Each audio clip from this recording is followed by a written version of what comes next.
first of all, that it's a monolithic country.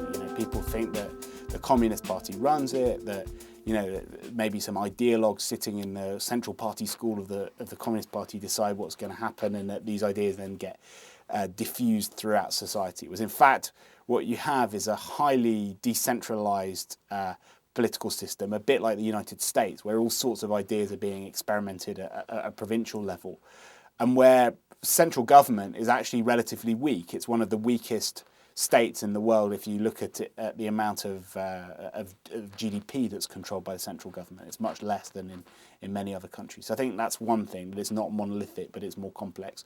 Secondly, many people assume that because it's a communist country, it will have a large welfare state, that it will be able to deliver public services for its citizens. Whereas in fact, there aren't pensions for most Chinese people. There's very limited amount of healthcare and welfare. And in some ways, it's one of the most Darwinian states in the world. I mean, you basically there is no real safety net for people. And when you get old, when you get sick, if you're poor, then you'll more or less have to rely on your own wits and on your family.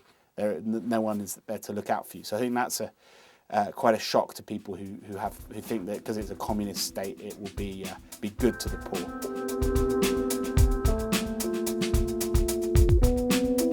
In China, there's not a very clear distinction between what is the state and what is not the state, because the state continues to fund most things that happen in China. A lot of the big companies are still state-owned enterprises. And even those that have been privatized, there are often sort of shadowy links between them and the Communist Party and party officials. And the Communist Party has tentacles in all aspects of society. And that means that, it's not a free country. There are limits to what people can say in these debates. You don't call for the end of Communist Party's rule. You don't call for the independence of Tibet. But nevertheless, in spite of those restrictions, there is a vast amount of contested political space, and the differences which you have between different camps in these Chinese debates are very real. And in fact, in some ways, they're much more significant, the differences between these different Chinese positions and the differences between political parties in the West.